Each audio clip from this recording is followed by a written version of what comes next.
Hello and welcome to Community Builders, the hyperlocal Chico podcast, where we talk to some of the people making the cool decisions in our community. I'm thrilled to be here today with Mike Wolcott, editor of the Enterprise Record. Thank you for joining us. Hey, thanks very much for having me. Great to be here. Tell me about the Enterprise Record. Well, we're going to turn 172 years old a little later this year. We're the oldest business in Butte County, and actually started as the Bidwell Record. Wow. Or, the Bidwell Bar Record. Oldest business in Butte County. Yeah. That's awesome. I didn't realize that. Yeah. Our first location is currently underwater, under Lake Oroville now, and it's kind of fitting. A lot of newspapers have gone underwater since in the past 25, 30 years, but we're happy to be here, and hopefully for 172 more. Awesome. And tell me about your role there. What do you do? What's a day in your life look like? Well, I've been the editor for about 7.5 years now. Been with the company this go round for closer to, I guess, 15 years now. And there is no typical day, but I'll say this. I've been doing this for a long time, almost 50 years. I still look forward to work every day. My day might start 7 o'clock with a cup of coffee, and I'll just kind of dive in and lose track of things from there. But it's everything from having a staff and planning and mentoring and figuring out what we're going to cover that day, and then reacting to the news as it happens, and a whole lot of different things. There's no typical day, which I think is one of the things that's kept me loving the job for so long. Yeah, that's a huge perk. That's one of the things I love about our job too, is it changes so often. Yes. Did you start writing before you got into editing? Yes, I had my first byline in a newspaper. It's been almost 50 years now. I was 16 years old, a senior at Corning High School, and in those days, every community around here didn't just have their own newspaper. Most of them had two newspapers. Wow. And Corning was one of many around here that had a daily newspaper and a weekly newspaper. And my first job was writing as a correspondent for the weekly newspaper, and I got paid 25 cents a column inch. So quickly figured out if I wrote a 10-inch story, I got $2.50. But if I wrote a 40-inch story, I got $10. So thus began a habit of overwriting that continues to this day. That's so funny. So. And what were your interests that got you into writing and into journalism in the first place? It was sports mainly. It was I was just blown away by the fact at a young age, wow, I can get into the games for free if I write about them and cover them. And a lot of people in this industry that I've worked for or with, over the decades, a lot got their start that way, covering sports. And that was an interest. I liked writing. I had a couple of high school teachers that encouraged me to go down that path, and been doing it ever since. And from there, when did you kind of branch out from sports into other issues or things that were... It was a journey with a lot of twists and turns. I covered sports and news for small newspapers in the North Valley, Corning, Red Bluff. Ended up over at the Eureka Times-Standard in Humboldt County as sports editor, and from there was in the Bay Area for 23 years, doing a variety of jobs as sports editor for various newspaper groups, or deputy sports editor, sports columnist. And finally, my last 8 years down there, I worked at the San Francisco Chronicle doing some different roles, that was my childhood goal, actually, was I wanted to work at the Chronicle someday. And a lot of different roles there, editing, page design, some writing. Just really got to see the industry from a lot of different angles through a lot of different changing times through the years. And what year was that at the Chronicle? 2004 to 2012. Oh, cool. Wow, That's a great time. It was a lot going on in the industry in those days. It was during the time when the Hearst organization, which owned the Examiner, bought the Chronicle, and we kind of merged into one at that big building there at 5th and Mission in San Francisco. So really exciting time with a lot of changes, and industry still changing today, obviously. Yeah, and I want to talk about that too. But before we go there, I want to talk about, what was the first time you heard of Chico, California, and how did this place get on your radar? Oh, well, growing up in Corning in the 1970s, Chico was this was where we wanted to go, and this was the shining light in the hill almost for every small town boy from Corning to Durham or Las Molinas to Red Bluff and Gridley and beyond. We spent a lot of time here, in my day, that meant you might drive over here in your car and cruise the Esplanade all night, or stop at Big Al's for a burger, and go south of campus and see what was going on. So Chico was just always a place I've known about that was a central part of my life, even when I lived somewhere else. And you go anywhere in the Bay Area and you're mentioned you're from Chico, and heads turn and they want to hear what's going on. Yep.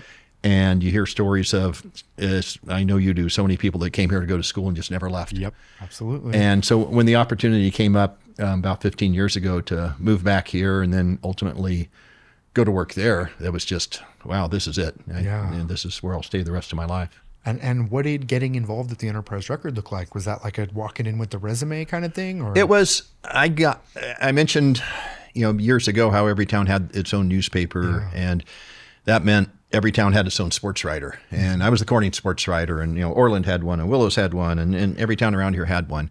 So we'd run into other sports writers from other papers covering games, and I used to run into David Little, who was my predecessor as editor at the Enterprise Record, and he got to start covering high school sports around here back in those days. And I moved back up here, just felt 23 years in the Bay Area, it was time to come home, and was kind of curious what might be going on at the Enterprise Record. And I just reached out to him and said, been a long time, want to catch up and have some lunch, and we did. And what originally got me there was at the Enterprise Record, under David's leadership, they hosted a little new venture called the NorCal Design Center. And what that was, our company, we're owned by Media News Group, which has over 200 daily newspapers all around the country, including a dozen in Northern California. And the company is going to consolidate basically the editing and design functions for all those newspapers under one roof here in Chico. Wow. And we're talking newspapers from Monterey and Santa Cruz, Marin, Eureka, all over, and do all the design and editing here. Next thing I knew, I was the deputy director of the NorCal Design Center and became the director about a year later. And when David stepped down a couple years after that, I became the editor. So that's kind of long story short how I ended up sitting here with you today. Well, that's amazing, and it's been a heck of a track record. You've stuck with it. 50 years. It's been I just feel blessed to work this long in an industry that has seen so many layoffs and so many newspapers shut down through the years. And I've had so many friends that lost their job or ended up doing other things. And here I am still doing it, but I enjoy it. And like I say, every day you kind of have an idea what's going to happen, but you don't really know what's going to happen. Yeah. And that just keeps it fun and fresh for me every day. What do you attribute your still kickingness to? Is that like, how come so many people did have to go elsewhere and you were able to keep it going?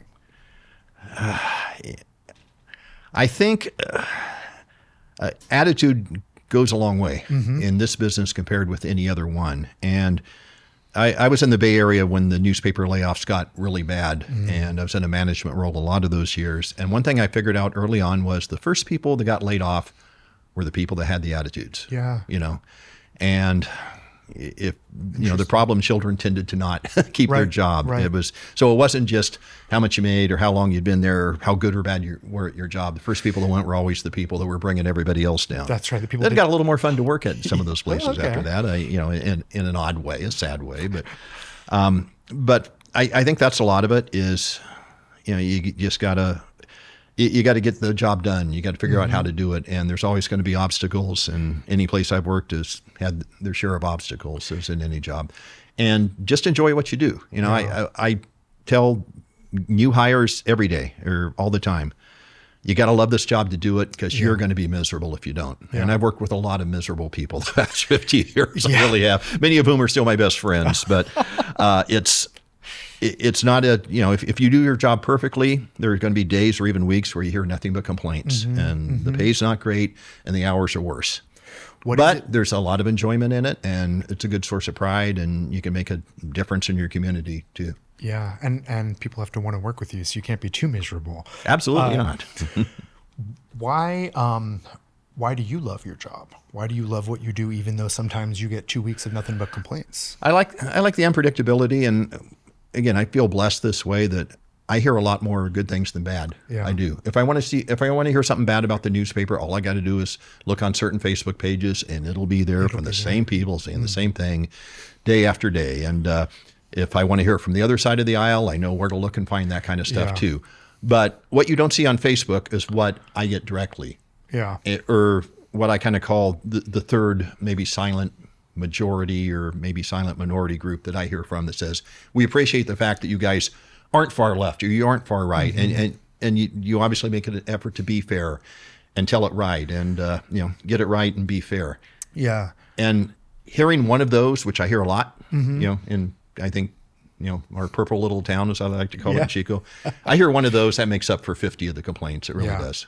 I mean, they don't build statues for critics. Do you think that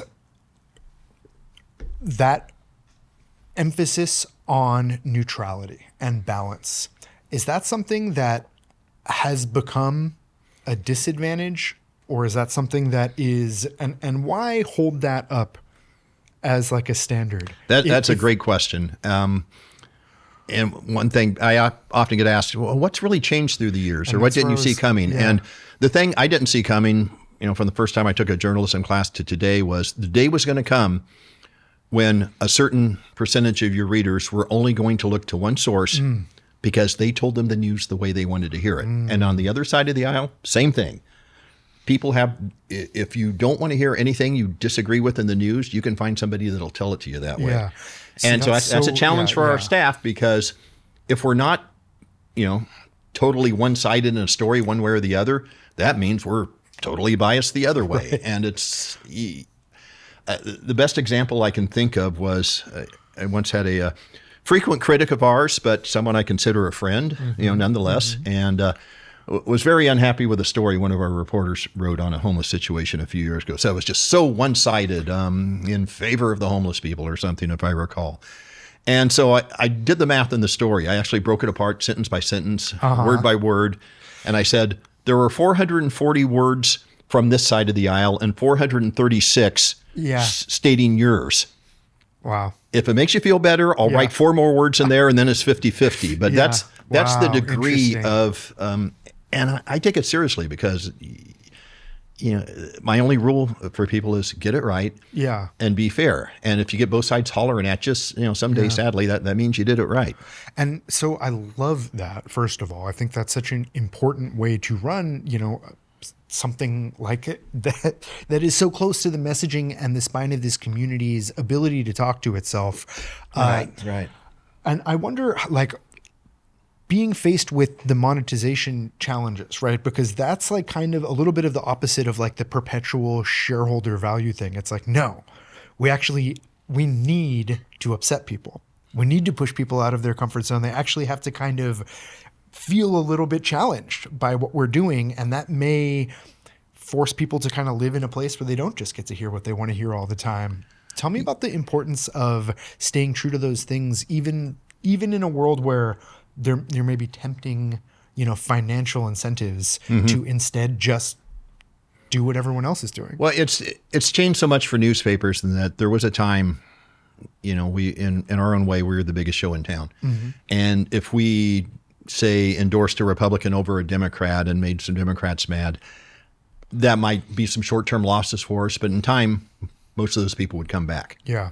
Now you lose them once, you've maybe lost them because they're going to go somewhere and get the news that they have. So, the financial incentive maybe to rile people up that it's going to help you, it's kind of the opposite, and we're aware of that. It doesn't stop us as far as doing the right thing or who we might want to endorse in a race or that sort of thing. But that's definitely been a big change that I've seen, and just because you can lose people and they'll just be, I hear from people every month or two, I quit reading the Enterprise Record 40 years ago because you guys are so conservative. And I'll point out, well, nobody that worked here 40 years ago works here now. Right. In fact, nobody but me was alive 40 years ago. And nobody who worked here 40 years ago passed down a set of instructions on this is what the Enterprise Record does. And we have a different owner now. And that'll usually catch people by surprise. And a week or two later, I've heard back from many of them. They'll say, hey, I looked at your paper for the first time in 40 years. It's nothing like I remember. I really see a balance now. And that sort of thing is very rewarding to me when people will give us a chance and not just clasp onto the old narrative, of which there are many. It's validating that you're doing good work, right? That is actually valued and not just sensationalized or something. How do we tell the story that resonates with this community, that it's okay to live in a place where you're being a little bit challenged and that you should maybe seek that out? We've done different things to really try just to get people to talk together, because the day we can't sit and talk to one another it's the end for us all. I swear, because the ugly caricatures and stereotypes on both sides just get worse and worse, and it just kills me every day to look at this sort of thing. I've tried different things. About 2 months after I became editor, I had this idea. I want to meet some more of our readers. So I just kind of wrote a column and said, hey, first 20 people to respond to this column, come to the office and I'll buy pizza and we'll just sit and talk. Oh, awesome. So, I was hoping, I'm new. I don't know how many people are reading my column. I was hoping I'd get 20 responses. But next morning, there it was. I had plenty. And I invited people and they came and we set it up. And I had people ask me, so who's coming? And I showed them the names on the list.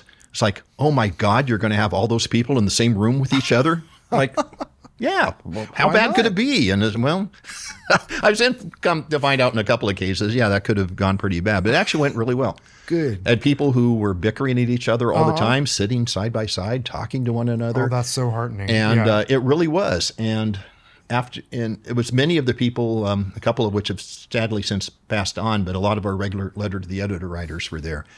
Guys that are always taking shots at each other or whatever. Yeah. And they sat there and talked about basketball and pizza and this and that. And at the end of it, I'm thinking, well, I think this was really good. I'm going to do this again. I'll invite a new group. And they're like, no, we have to keep this group together. We have to keep doing this. And we never did get that exact same group back together, but we've done that a few times now. And it's just interesting to me. It's, like Fast Times at Ridgemont High and Jeff Spicoli and Mr. Hand having a little pizza in our time and talking. And that was one thing we do, and just looking for reasons to honor. We do a series every year called Hometown Heroes. Yeah. And we take nominations from readers, and we just kind of pick 5 finalists, and it might be somebody who's helped homeless people, or somebody who's rescues dogs and cats and does good work with shelters, or has a children's reading program. We've really had a great mix of them the past few years. There's a lot of helpers in this community. Yeah, so that's been one kind of fun thing we do. And just always looking for reasons to emphasize something positive that people latch on to. And we've gotten really good feedback to that or a series I came up with a couple years back, Why I Still Love Chico. It was just one of those days where everybody's just bashing on town, and it's all I heard. And I thought, I'm just going to write a column and roll it out there. And I think first day I got 150 responses. Awesome. People, I love this. I love this trail. Yeah. I love this barista at this Starbucks. I love just all these different things and perfect. So I think that's what success looks like. I think that's the purpose of quality, solid community messaging, is to put people with the divergence of opinion in the same place, to find common grounds, who want to build things and not just bicker. That's the name of the game. Yeah, agreed. For the Enterprise Record, what are some of the bigger challenges you're facing right now? And I'm trying to avoid the what changes have you seen in your tenure question, but I am curious. Tell me about what has changed in journalism and specifically for the Enterprise Record in this community.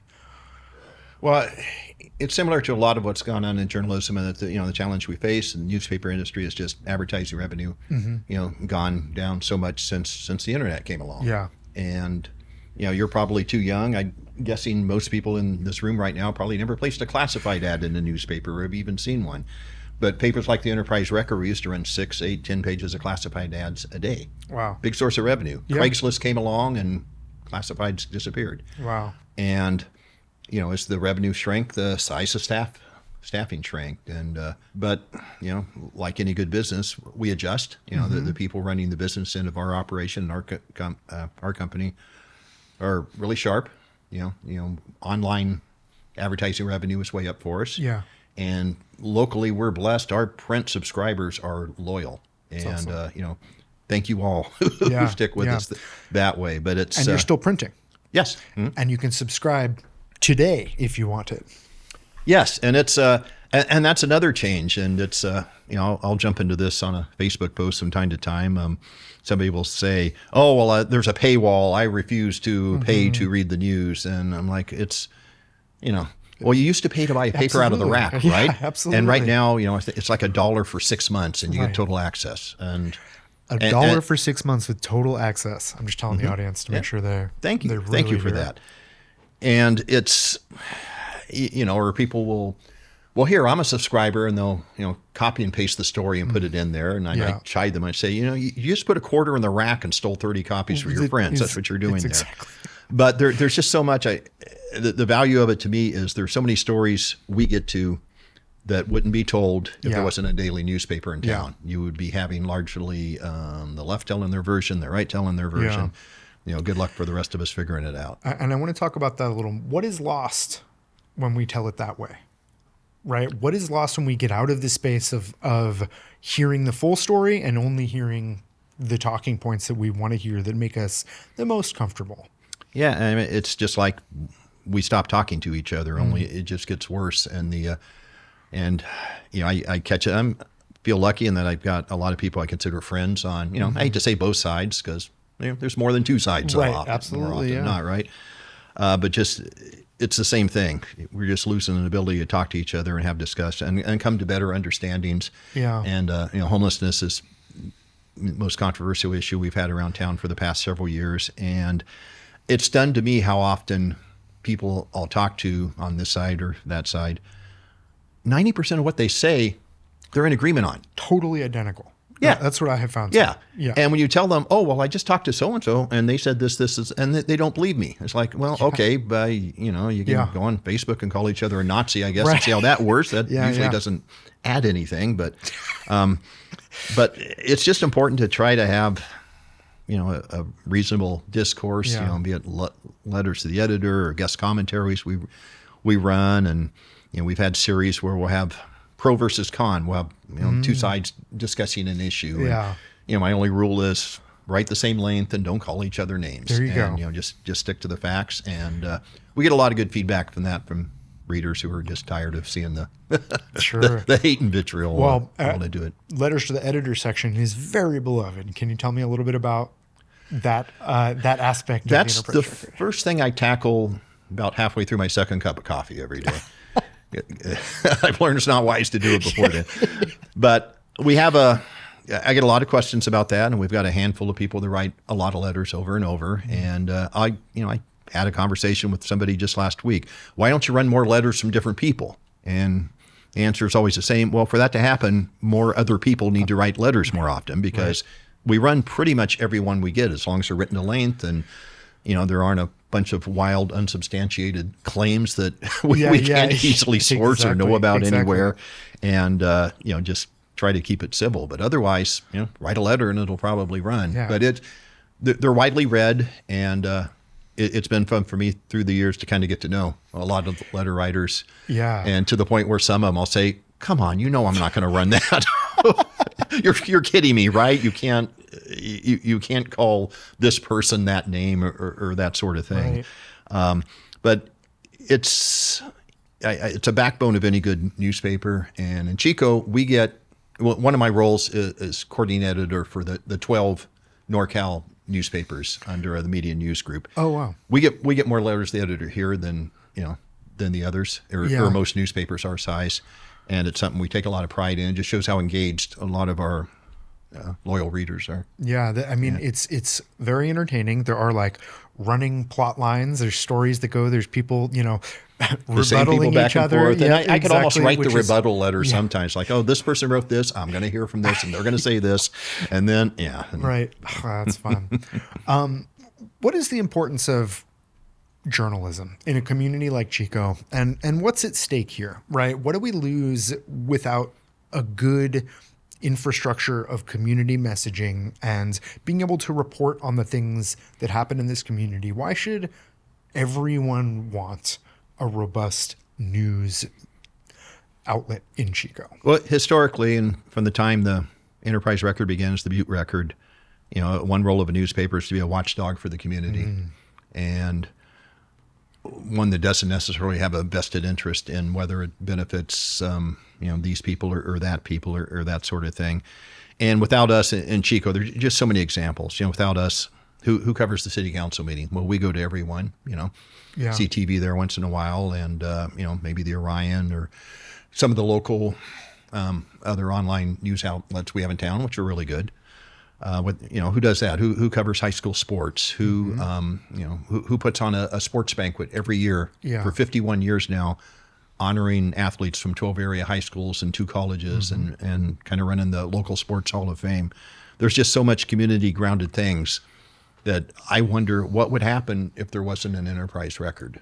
I wonder the same thing. And what does a community that becomes like a news desert look like? What happens? I hope I never completely find out, Yeah.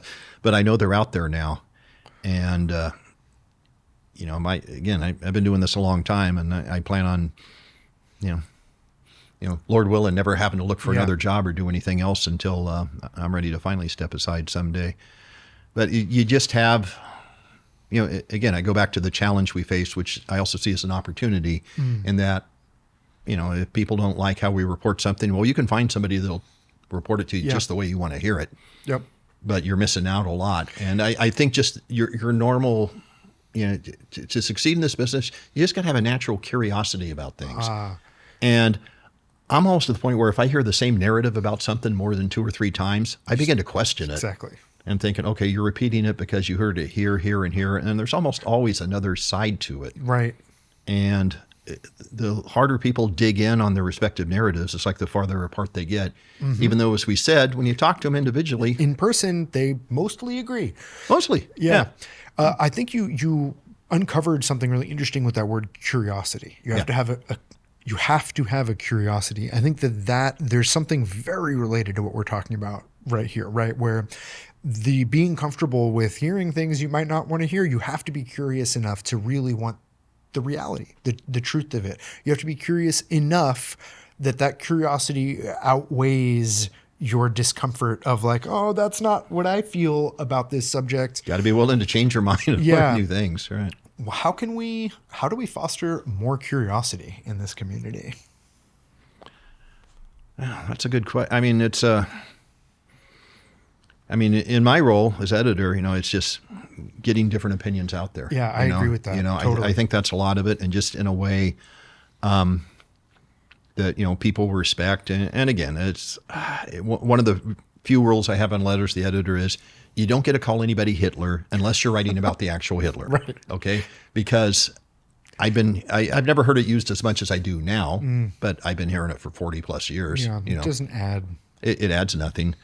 And state your case, write your points, be factual, be civil about it, and you just try to learn and read. And the very best letter writers we have will say, "Oh wow, that was interesting. I didn't know that, and I disagree with that." And to see some of these people actually meet each other and become friends has been very rewarding, and you feel like you've maybe planted a seed here and there. I think that's accurate. That's spot on. To be interesting, you've got to be interested. That's good. Yeah. And right. And so to bring in different opinions of people who are interested in whatever they're talking about, that creates a natural interesting, it becomes a fascinator. Yeah. And a lot of it for me is, I'm a little older than most of the people on my staff, actually. Okay, a lot. But we have Chico's a great spot. We're blessed to have the Orion here, the Chico State's outstanding newspaper. And, our turnover isn't bad at all for a newspaper our size and a town this size, because it's, you get a lot of real talented people that'll come to a newspaper like the Enterprise Record, and boom, a year or two later, they're gone working somewhere else, bigger and better things. And God bless them. I'm always happy for them. Did it myself, right? And you have others who pass on those opportunities because they like to stay here. We're blessed that way right now too. We've got some veteran journalists who like working here and want to keep working here and have passed other opportunities. But they're the mix of people we have and their backgrounds and what they bring to the table. I think we do a good job that way of as we're discussing topics or story ideas or whatever. We cover the bases pretty well. I'll hear a lot of different ideas and let it go. And Chico, I think, is like a little bit of the secret sauce there. The place itself as a character, brings people that want to stick around and stay. And to your point, like even yourself, right? Bruce Chatwin once said, "He who has arrived returns," or something like that, something close to that. Yeah. So you're at the Chronicle, one of the premier, newspapers in the world, and you say, I want to go back to Chico. Tell me about the City of Trees and what it is about this place that you love, that brings you back, that makes you want to stay, that makes you feel like this is the actual best end game rather than in a San Francisco office somewhere. Well, I remember the day I decided it was time was I was living in the East Bay in Danville, I usually drove to the office in San Francisco, and it took 2 hours and 20 minutes one day to drive 21 miles. I thought I could have been home in this amount of time, meaning home. And moving back up here and I was stricken by how much it hadn't changed. I always hear from people who've been here forever, oh God, it's totally different now. I'm like, okay, I can see where it is, but I see a whole lot that's exactly the same. Right out in front here, go over to Madison Bear Garden. It looks exactly the same as I remember when I was in there. The same alligator wearing sunglasses on the wall. Yeah, exactly. And the park and just the tree-lined esplanade and just the mix of people. And if we had unlimited number of reporters working for us, it's always been my dream to have somebody's job be, you're the downtown guy. I want you to sit outside here every day with a cup of coffee and talk to people and come up with a story every day. And I still want to find a way to do that because there's just so many stories to be told. And you've got the beautiful campus and the university, and you'll have something that beautiful 2 blocks away from a dive bar that's been there for almost as long. And just the mix of great food, and there's always someplace new, and then there's always Bass Norte, and it's like every time you walk in there, it's the same great experience. And I never get tired of this stuff. And it's it's just like opening a curtain from when I was a kid, from when I was a 22-year-old guy driving around on my Charger. It's like all the fun is still there, and you get to appreciate it from kind of a different vantage point now. But that answer could not have been more after my own heart. Where do I apply to be downtown guy? Because that sounds amazing. Yeah. Let's talk about your advice to young journalists, to people who want to be writing more, to people who want to get involved. What would you say to someone who may have an interest in this and doesn't realize how they could get involved or how they could work in this world? A good way a lot of people end up with jobs in this industry, there's a couple of them. One is we almost always need help.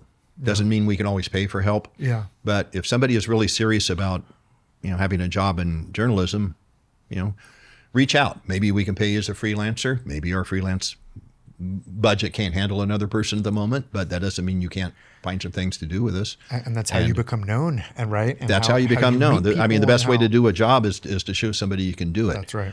And many of the people on our staff now kind of got their start that way, working as a freelancer. Our newest hire, who actually started today, had been working for us as a freelancer and doing a really good job. But there's that way, and I'll go and speak to the Orion staff usually about once a year or once a semester, and they'll ask that kind of question. I'll say, you got to love it to do it. Yep. I always give them that talk, and best way to show somebody you can do the job is to just do it. Volunteer, you can do it. And I always give them this one little, just free piece of advice. What's the best way to get a job? I go, before you go to the interview, write a thank you note. Write it out old school on a thank you card. Put it in the envelope, address it, hold on to it. If the interview goes well, put it in the mail right afterwards. And they look at me, like I've got a third arm growing out of my forehead. What's this old guy talking about? Well, I have offered a job to every single person who ever did that. Wow. And I have gotten great advice. And I have been offered every job I've ever done that for. That's excellent. That's really great. And it's advice. Just like, oh wow, they took the time to do this. Yeah. And it stuck. So it's one of those small ways that you can prove you're one of those people that doesn't have the attitude that gets laid off first, right? Prove that you're someone people want to work around and be around in an office. Yeah, because it's it can be miserable. It can be miserable if people aren't getting along, but we're blessed here. People care about each other, and and all the years in the Bay Area, 95% of the time we're in the upper echelon of really, really good times and great staffs. Once someone has landed the job, they've pre-written the thank you letter, it's landed in your inbox. You said absolutely no further inspection necessary. They're in. What makes a great journalist? It's willingness to learn. Learn new things. Not what you know, ideas. But what you... More than anything else, it's ideas and just, again, natural curiosity about things. And again, we had a really good little staff get together this morning. Every Wednesday morning is coffee morning, and Dan Rydell, our excellent city editor, kind of hosts that every Wednesday morning. Pick a different coffee shop around town, and people just pitch ideas and talk about how it's going. And several great ideas came out today. 2 really good ones from Lexi Lynn, who's having her first day with us today. Okay, amazing. It's 2 great story ideas her first morning. Whoa, awesome. Just love that. And we just Molly Myers had worked with us the past couple of years, and she's heading to an internship in New York City. Congrats, Molly. Later this fall. And same deal with her. Every day it's just a couple more great story ideas. Awesome. And it's not just coming up with the idea. You hear the enthusiasm in the voice, like, I want to do this. Yeah. And my God, there's no shortage of things to write about. Yes. And, and Molly was really good at this. And, Michael and Jake and Kira and, Nathan, everybody in our staff, they're all really good at this in terms of just, hey, I saw this going on. I wonder what's going on. I go, perfect. Then that means other people are wondering what it is too, write about this. So just a curiosity about thing. And historically, kind of a good and bad thing about newspapers in the old days was we kind of put silos around jobs, right?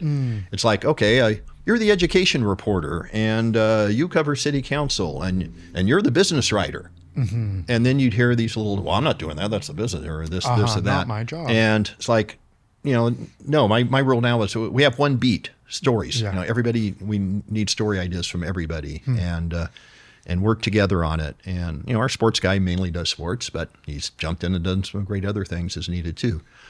So I think it's just that. It's just a willingness to look around you and have ideas. Yeah. And I think, you should be able to walk around the block here and find 3 story ideas. I really believe that. I love that philosophy. Yeah. Yeah. Do you and your staff view what you do as like a service to this community, as something you feel you have an obligation to do in the way that you do it? It's a duty. It's maybe a badge of honor that way. And just that, the worst of times can kind of bring out the best in any journalist. I go back to the campfire, which was about 7-8 weeks, I think, before I became editor. And David knew he was about to step down. It hadn't been announced yet.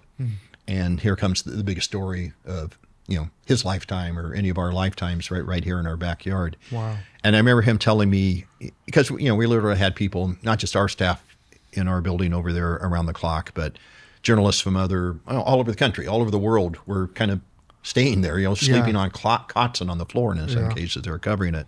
I remember David saying there wasn't a single hour on the clock at some point or other I wasn't here in the building. Wow. And I was never the only person in the building. Wow. There were always other staff members there wow. too. And those words really stuck with me because it's just a reminder that, and fun isn't exactly the right word, but a sense of, satisfaction and purpose that you're doing right and you're serving the community need that way. And it's just a reminder, anything we do, we need to, keep that same sense of purpose about what we do. To what do you attribute your sense of purpose, and why are you like this? That's a question a lot of people have asked me in my life. Why do you care? And why not, focus on something that would maybe be easier or less stressful, where you don't have to deal with 2 weeks of nonstop critique comments? Like, why do you care about this community, and why do you care about doing your job well? A couple of things. Again, I grew up in the North State, and I love the North State, and I lived enough other places to, I think, appreciate even more than had I never moved away. And I've got a lot of the same best friends I had before I first moved to Eureka in, the mid 1980s. I'm still in contact with all of them, or most of them. And a part of it is just caring about the area I grow up to. And, a lot of the credit I give back to my family, my brother, my mom and dad. And my dad turned 100 in December. Wow, congratulations. And for a gift a couple months ago, we bought him a new accordion, which he's playing. And he still plays guitar and piano and all these things. And, he was a World War II Navy man and just ran a ranch. I was 5th generation born in the same sheep ranch. And I saw how hard he worked, not just sun up to sundown, but out in the field, driving a hay baler or something in the middle of the night too, maybe after work, a shift at the mill, pulling green chain. I saw how hard he worked.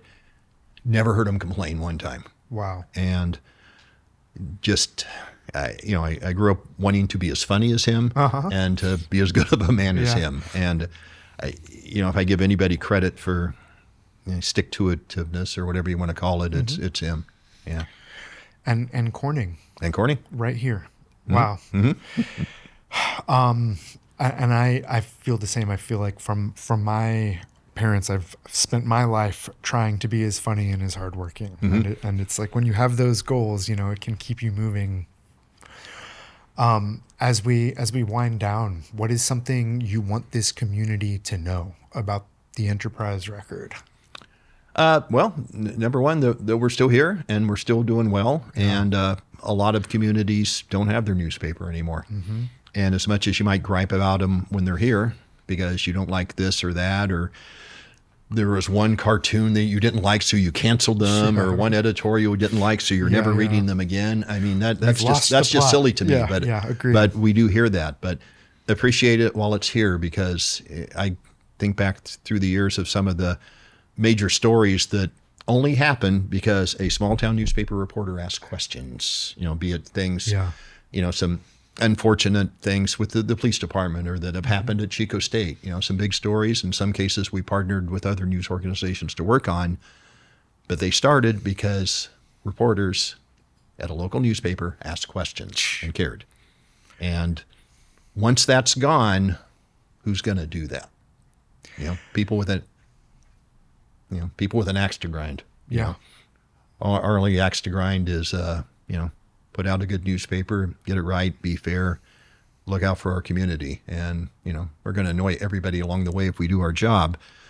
But to hear after all of that, just the sense of appreciation we get from readers. And again, they're not the people, this has changed a lot. When I started in the industry, if somebody was mad at something you wrote, they'd call you up or they'd come see you in person. Right.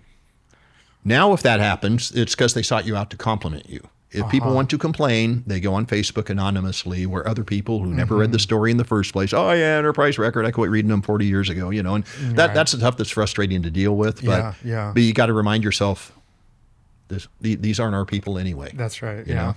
They're not building. No. Yeah. No, it's like, and I think, how hard would it be to critique a newspaper and make fun of it? Oh, yeah. Give me a newspaper. I'll do it right now. It's as easy as it gets. Yeah, it is. Or people will bring up the nicknames. And I wrote a column every newspaper in the country has a nickname. What they have in common is the people in the community think it's a secret, and the people in the newspaper don't know. It's like, well, you know, they call you the Enterprise Wretched. I go, yeah, I know. And I worked at the San Francisco Comical before I came here, and used to work at the Red Bluff Daily Snooze. And they're always just stunned, or the meanest one is the Eureka Substandard. You know, that's another. But you tell people these things, and it's just like, oh, you know? Yeah, we know. Yeah, we know. And it wasn't funny. It wasn't funny 40 years ago, but I'm glad you get a kick out of it, and thanks for reading. So, I know, name calling, it's one of those things that the name callers always think it's more effective than anybody else. Yeah, but it really does. It kind of, okay. Yeah. I know you now, so. Yeah. Well, subscribe, volunteer, reach out, write a letter to the editor. Please. It sounds like letters@chicoer.com. There's a solid chance you could be published. Absolutely. Mr. Wolcott, thank you for what you do in this community where I live, where my family lives. Thank you for caring. And I appreciate you being on the show today. Thank you so much. Absolutely. It's been a pleasure to be here. Thank you.